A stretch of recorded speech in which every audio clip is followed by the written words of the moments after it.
quand j'ai préparé cette conférence sur le thème difficile de la tendresse, une de mes filles m'a donné cet avertissement solennel. « Laisse tomber, papa, tu vas te planter. La tendresse, c'est vachement difficile, surtout si on aime. Alors essayez de l'expliquer à des gens qui la cherchent, qui l'ont perdue, ou qui désespèrent de la rencontrer. Laisse tomber. » Je n'ai pas laissé tomber. Et cette conférence est devenue plus tard un livre que j'appelais « Apprivoiser la tendresse ».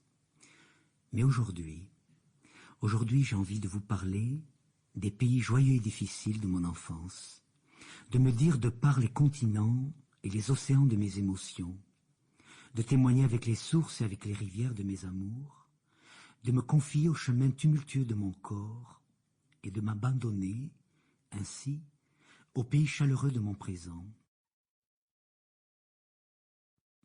Les premiers mots qui me sont venus en préparant ces textes ont été « La tendresse, je ne sais pas ce que c'est.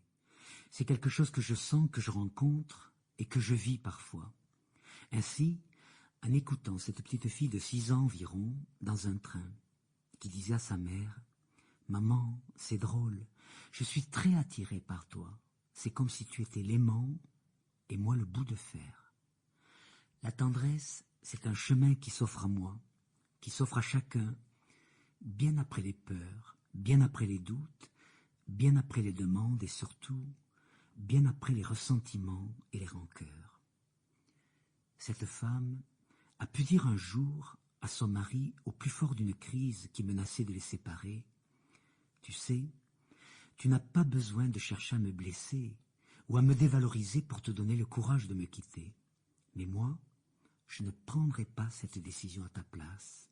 J'ai encore envie de faire un bout de chemin avec toi et je garde suffisamment de tendresse pour continuer ce chemin. »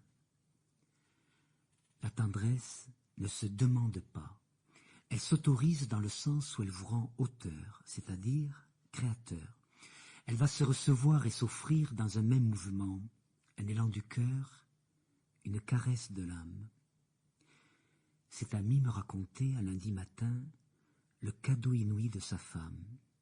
Elle m'avait accompagné jusque sur le quai de la gare pour me dire au revoir, et quelques instants plus tard, après le démarrage du train, je la vis s'asseoir en face de moi.